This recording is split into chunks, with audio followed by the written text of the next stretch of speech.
Hi, and welcome to this live reading from Italian American by Luigina Vecchione, and this is presented by Itsy Bitsy Book Bits. Chapter 1. She's running out of time, Elisa thought, steering her beat-up Volkswagen into Wanamassa Gardens as the last rays of sun dipped below the horizon.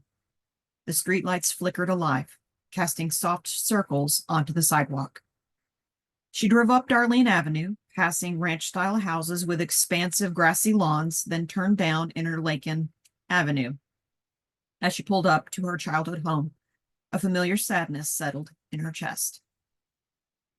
She gazed at the sweet yellow house fronted by a neat trimmed lawn. Nothing had changed except for the towering oak tree standing in front. The developers had planted it as a gift when her parents first moved in. Elisa and her younger sister Olivia had spent hours sitting on its branches, swinging their legs back and forth. Up in the tree, they played card games, got lost in the world of Nancy Drew and Hardy Boys books, and confessed middle school crushes. Its rustling leaves protected their deepest, darkest secrets from nosy ears below. During summer, the oak shaded the house from the blazing sun, and in the midst of harsh winters, it became a shield against wind and snow. But after decades of growth, the tree's thick roots pushed through the sidewalk, causing it to crack, and its twisted branches hung bare, casting an unwelcoming shadow over the once inviting scene. "Hello?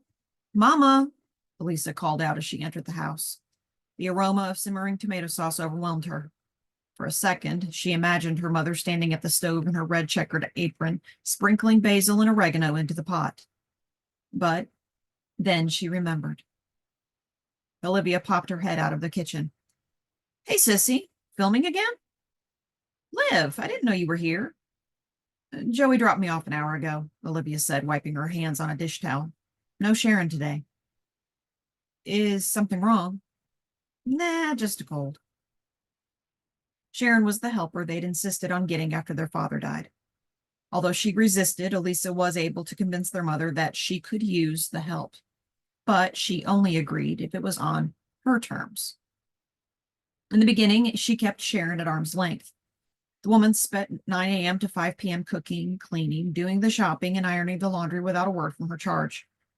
But one day, while waiting for her lift home, Sharon asked about the painting of the Roman Colosseum that hung prominently above the couch.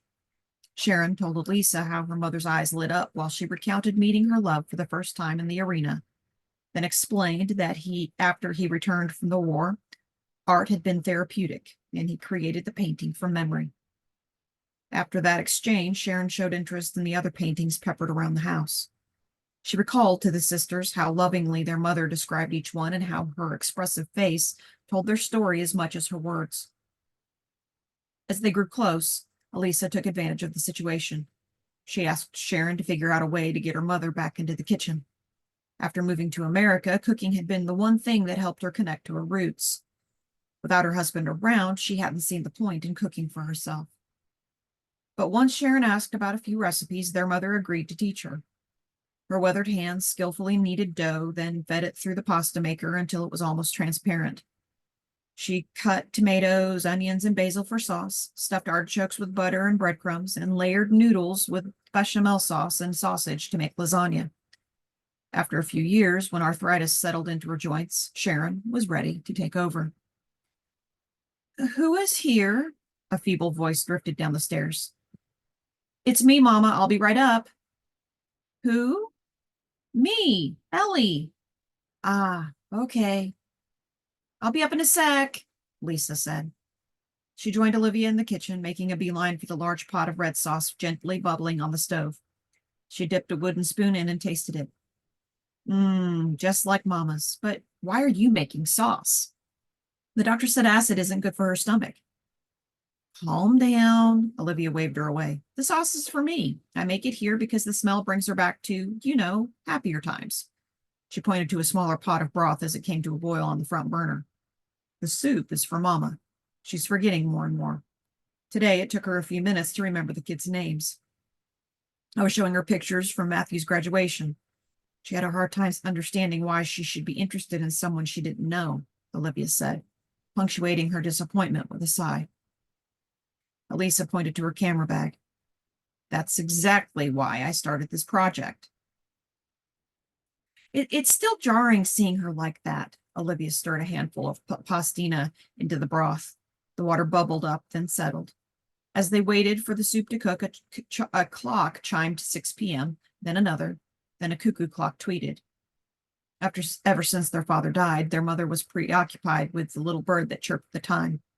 She had become obsessed with many things, taking walks to see the stars at night, watching the Italian news channel, and dying. Although she was still able to get around, dying was something she couldn't wait to do. When the pastina finally finished cooking, Olivia set it on a bed tray and headed upstairs. Elisa followed her with her film equipment, careful not to knock into the electric chair that took their mother up and down the stairs when needed. "Mama, Ellie's here," Olivia announced loudly when they entered the bedroom. Mariella was in her recliner set up against the foot of the bed, facing a TV on the wall. "What?" she asked. Although their father's hearing aid still sat on the night table by his side of the bed, their mother had been reluctant to use hers. "I'm here, Mama."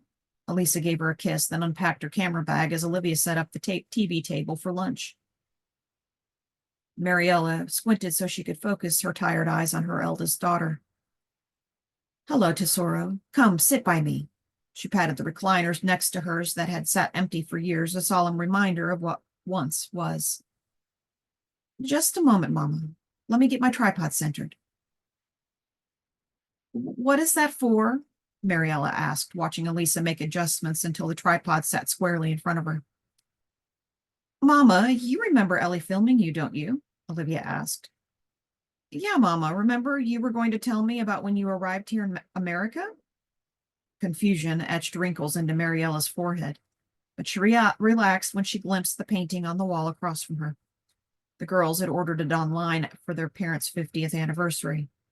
They'd found a service in China that created masterpieces from old photos. "Do you know your father and I took that picture on the boardwalk?" Mariella said, her voice filled with longing. "There was a photo booth just outside a candy shop, and you could get a strip of 4 photos for just 25 cents. It was my first week in America.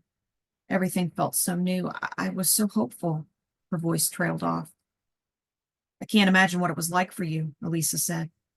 She placed a small microphone next to her mother. "Tell us, Mama. I want to know all about it." Mariella bristled.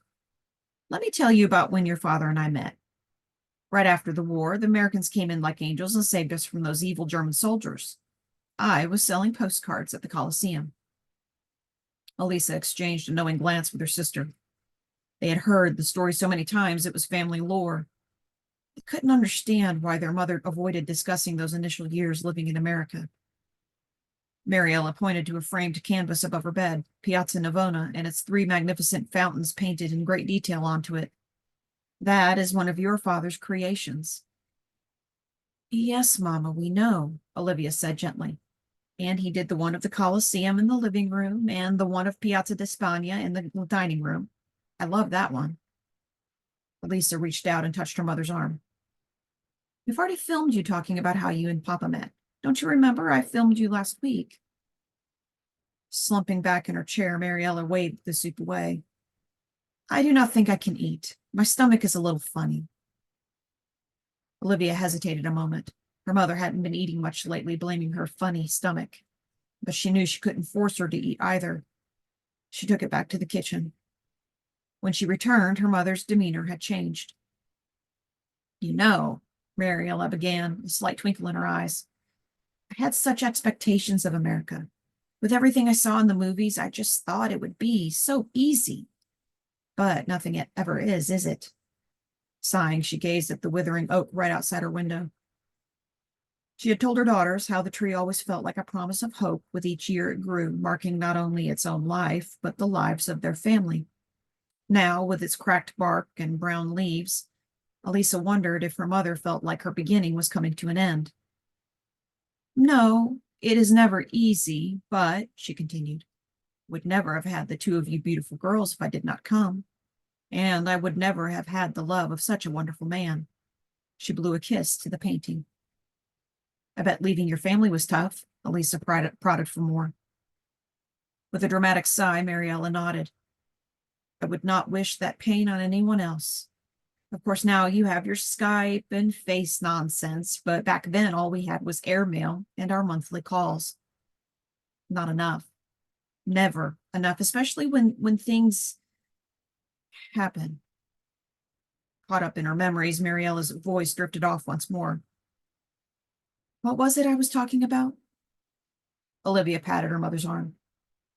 You were telling us about how hard it was to move to America. Mama, you've never said anything about it. Elisa looked at her sister and realized Olivia was probably too young to remember. But visions from childhood of her mother's face full of worry, her heartbreaking cries echoing through the house when she had to say goodbye to her parents on the phone, these things were tattooed onto Elisa's heart. She knew it hadn't been easy for her mother. What she wanted to find out was how her mother found the strength to stay. Mariella glanced over at her daughter's expectant faces. Ah, yes, I remember when your father returned for me after months of waiting for my visa to be issued. Of course, I made sure I dressed like a movie star when I met him at the port that day because I worried he might not like me anymore. He had not seen me in 7 months. He could have strayed while we were apart. But your father, his love was never ending.